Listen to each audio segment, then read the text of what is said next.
Hello guys and welcome to Fanden UK. Hope you guys doing well.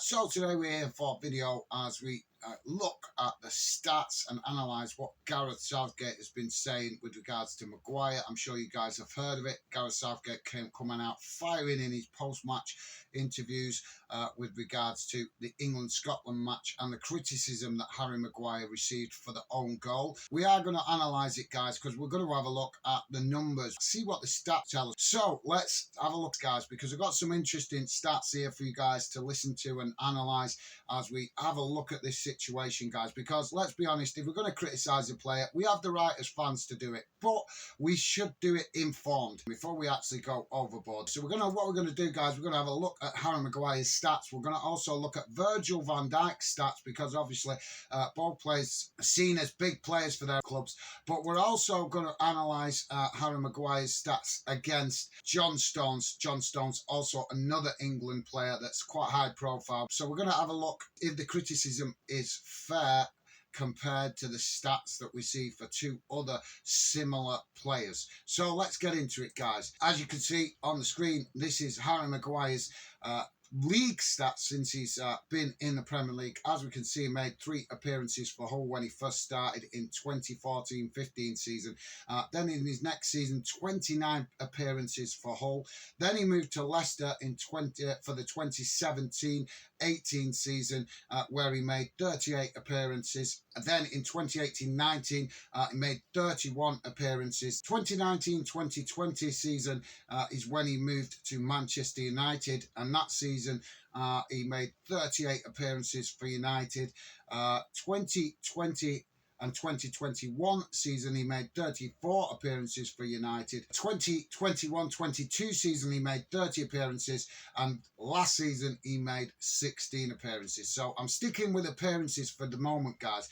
You will see why, because as you can see from the stats for comparing him to Virgil van Dijk started his Premier League career in 2015-2016 season with Southampton, making 34 appearances. Now Van Dijk, we know he did spend a spell up in Scotland playing for Celtic, but we're not going to look at those stats. We're just going to look at the Premier League stats since he's been in the Premier League. So 2015-2016 he made 34 appearances for Southampton. 2016-2017 he made 21 appearances for Southampton. 2017-2018 he made 12 appearances for Southampton before his move to Liverpool, where he made 14 appearances for Liverpool. Then in 2018-2019 he made 38 appearances for Liverpool. 2019-2020 38 appearances again. 2020-21 season he only made 5 appearances, but as we know, I think that's the season where Van Dijk had a serious injury through the collision that he had with Pickford. I'm sure you guys remember that, which took him out for the majority of the season. Then when he made his comeback in 2021-22 season, he made 34 appearances for Liverpool, and last season he made 32 appearances. Let's have a quick look also at John Stones. Now, he started his Premier League career a little bit earlier with Everton in 2012-2013, but he didn't make no appearances that season. He actually started appearing for Everton in 2013-2014 with 21 appearances. Then in 2014-15 season, 23 appearances. Then in 2015-2016, he made 33 appearances for Everton. In 2016-2017 is the season he made the switch to Manchester City, and on that season he made 27 appearances for City. 2017-2018 he made 18 appearances for City. 2018-2019 he made 24 appearances for City. 2019-2020 he made 16 appearances for City, and in 2020-21 season, he made 22 appearances for City. 21-22 season, he made 14 appearances for City, and last season he made 23 appearances. Sorry about that, guys, but I had to read them out in case there's anybody that may prefer to listen. The point why I'm making the reference to these appearances, guys, if we look at this, we can see that John Stones in comparison to Harry Maguire, has had bigger breaks, a lot more seasons where he's had missed games. He's not played as consistently for City or Everton. Only one season for Everton where he made over 30 appearances, which was 2015-2016. Every other season, he's made less than 30 appearances. When we look at Virgil van Dijk's stats compared to Harry Maguire, they are quite similar. They've both been playing a lot of games for their respective clubs in recent seasons, playing into the 30s, which means they're making appearances quite regular and being a major player in the team to get in excess of 30 appearances throughout a season. And bear in mind, guys, there's only 38 games in a Premier League season. So when we're seeing the likes of Van Dijk, 38 appearances in 2 seasons, 34 appearances, 21 and 22 season, and 32 appearances in 22-23 season. So the point I'm making is Van Dijk has had 4 seasons where he's played almost every game for Liverpool in the Premier League campaign. When we look at Harry Maguire's stats since his days in Hull, his first proper season for Hull, he made 29 appearances. And then after that, every season since, guys, with the exception of last season, he made in excess of 30 appearances. The reason I'm pointing that out, is that a sign of fatigue? Is that having an effect on his mental well-being? Obviously, he's had off-the-field issues. We have to take these things into account, whether this is affecting the player. As a coach, guys, you have to manage the player's mental well-being, not just their physical well-being. And that is my criticism towards what Gareth Southgate has come out claiming, blaming the England fans, that their excessive criticism but towards Harry Maguire is contributing to opposition fans criticising him. Well, I'm sorry, guys, but I strongly disagree with that. I think it's completely out of order. And the reason I say that, guys, is because Gareth Southgate is clearly not taking into account that the Premier League is now an international competition. It may be based in the UK, in the English foundations of football, if you like. But the reality is we have got players coming to play in the Premier League from all corners of the world. So therefore, we could class it as an international competition because of the fact that we have players from around the world taking part. That means that fans from around the world are watching the Premier League. Harry Maguire has been playing in the Premier League, as we know, since 2014-15 season. So therefore, any player at international level that plays in the Premier League is going to potentially get criticism from fans across the world, not just their own fans. So I think that Gareth Southgate is bang out of order to try and blame the England fans for the fact that Harry Maguire is getting all this criticism. Yes, you could say that the England fans have contributed to it. That's fair enough. But to blame the England fans entirely is an absolute disgrace for Gareth Southgate, especially when he is not acknowledging the fact that he is also contributing to the problems with Harry Maguire by consistently picking him and regularly putting him in the England team. Now, I have no problem with Harry Maguire playing for England. When we look at some of the other England players, we've got to be honest, guys, he is one of the best players we've got available as a centre-back. Now, yes, obviously, fans are going to point out, well, Gaz, you're not taking into account the mistakes that he makes. But if a player is suffering from fatigue, from mental stress, with the personal issues that he's faced off the pitch, as well as the demand put on him by his club manager and his international manager, no offence, guys, we have to acknowledge eventually that would affect us. If it would affect us, it's going to affect him. He's only human. So for me, a lot of the problems that we're seeing around Harry Maguire, I think, are coming about because of the physical, mental tiredness and the fact that managers are not protecting him. Ten Hag is criticising him without actually criticising him by taking the captaincy off him and not giving a reasonable explanation to why he's made that change. Also, he could have made that change by keeping Maguire in the team, but he hasn't. Since he's made that change to captaincy, he's been randomly putting Maguire in the team and sometimes leaving him out the team. So therefore, it's clear to everybody to see that Ten Hag is losing faith in Harry Maguire. So that's my theory on it, guys, but I want to hear from you. As I say, drop your comments below. We are going to quickly have a look at some of the other stats that I think are relevant, guys. The first stat I'm going to point out is the appearances. Obviously, obviously, as we've just been talking about, we're going to make that relevant because it is important. Now, all three players have made very similar amounts of appearances. But as we say, guys, those appearances don't explain to you where the breaks are, where the players have had the opportunity to have a rest. Now, Virgil van Dijk is the reason why I picked him, is because he's a perfect example, because he gets the same kind of criticism. He plays the same position. But I am going to just give Harry Maguire a little bit of leeway here when we point out that injury that Van Dijk picked up from Pickford gave him a break from the spotlight, gave him a whole season to recharge his batteries, refocus, and go again. Harry Maguire hasn't had a serious injury, and thankfully, because we don't want to see players getting injured. It was unfortunate Van Dijk got injured. It wasn't his fault, but the point was it gave him the chance to get out the spotlight and have a break, recharge, spend some time with his family, recuperate, and come back refreshed and refocused. Harry Maguire has not had that opportunity because he hasn't suffered any serious injuries for quite some time that has kept him out of the team.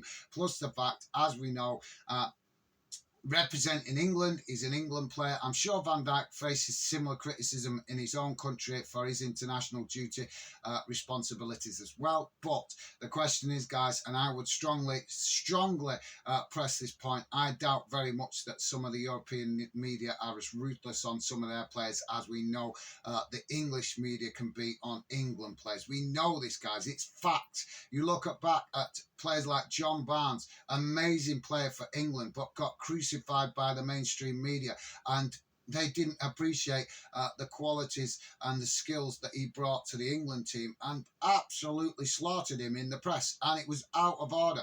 We're now seeing it with Harry Maguire, and we've seen it with a number of other players, even Paul Gascoigne receiving excessive criticism from the UK media. Other players like David Beckham, also a victim of the British media. The reason I'm pointing this out, guys, is because, yes, as an England fan, I accept we as fans take some responsibility for the hard time that Harry Maguire is having and the criticism that he's getting.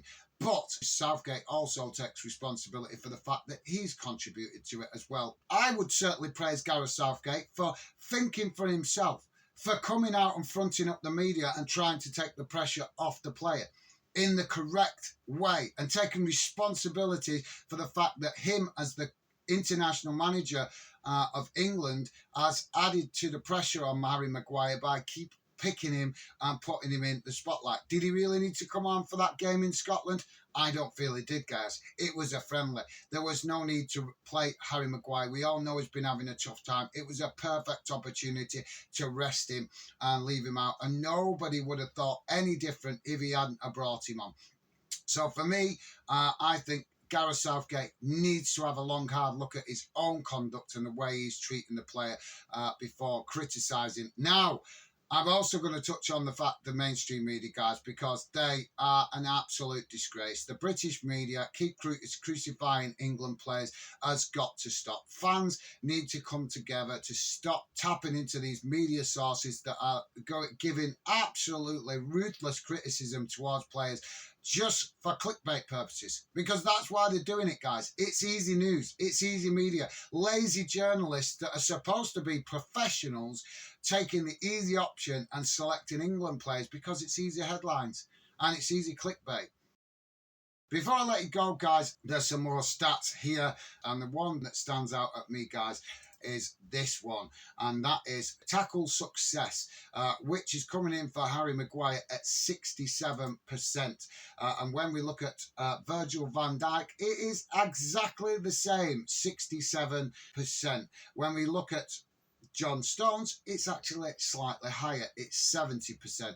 But could we say that John Stones' tackle success is slightly higher because he hasn't had the same pressure put on him in the team by his club manager Pep Guardiola as what Van Dijk has had put on him in his club football, as well as Harry Maguire in his club football? Now, I'm not disrespecting John Stones is important to Manchester City. We know he's an important player for Manchester City, but the point is Manchester City do have other options, which means that John Stones doesn't have that same pressure, that same demand on him in the team as what Virgil, Van Dijk and Harry Maguire have in their respective club teams. I think that's a valid observation, guys, but let me know your thoughts below. Now, another stat that we also need to look at, because obviously this is also relevant, guys, is errors leading to goals. Now, this is obviously a significant one because we want to judge the player fairly, so we need to look at the mistakes that he makes, and this is why I say that the stats help us analyse the mistakes. Now, as we can say, Harry Maguire has made 3 errors leading to goals and has also scored 1 own goal. When we look at Virgil van Dijk, surprise, surprise, he's also made a similar amount, with errors leading to goals being 4, the difference being Van Dijk has not registered an own goal yet, but he has made 4 errors that have led to goals. So let's have a look at John Stones. John Stones, as you guys can see, John Stones has made 8 errors leading to goals and also scored 1 own goal. So this is the kind of thing that I'm looking at when we look at John Stones. He's also an England player, and a good England player, and a player that we need in the squad because he is a good player.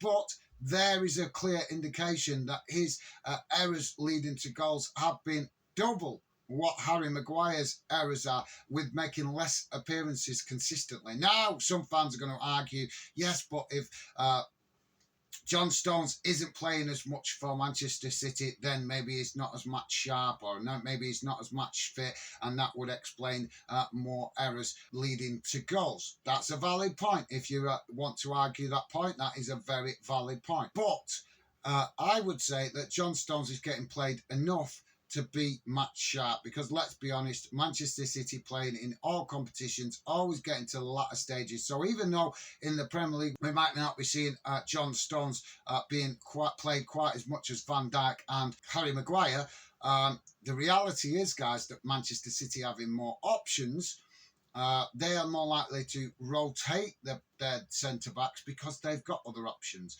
Whereas Klopp and Ten Hag would be using the rotation system more because they're putting extra demand on the senior players or their more experienced players because they have lesser options to change it around in obviously the high-profile games in the Premier League. So as we can see from the stats, he's very similar to Van Dijk. He's very similar to John Stones in respect of the stats. There's not an awful lot between them, guys. The point that I'm trying to make is, should Harry Maguire be getting singled out for this much criticism? Or is it the simple fact that managers are putting too much demand on the player and it is leaving him wide open to the criticism? Let me know your thoughts in the chat, guys. I would love to hear from you. There is a few other stats, as you guys can see. The clean sheets, there's a significant difference between all the 3 players. But when it comes to clean sheets, it's not down to one player when you're a defensive player, is it? It's not down to one player. It's down to the whole defensive structure within the team, as well as the goalkeeper. So there you go, guys. As I'm sure you noticed throughout the video, I did add some other stats into the video that we haven't debated or discussed, but I added those in as extra information for you guys to make a more informed decision for yourself with regards to your own thoughts on Harry Maguire. Please do drop your comments in the chat, guys. It took me quite a while to make this video. There was a number of complications, and obviously I'm still learning. So thank you to all you guys that have actually watched it through. Really is appreciated, and would love to know what you guys make of the whole situation and any thoughts you also have on John Stones and Virgil van Dijk respectively. Please do drop your comments in the chat below, guys, and don't forget, hit that like button before you go. So thank you very much for watching, guys. Take care, and I hope to see you again soon. Bye for now.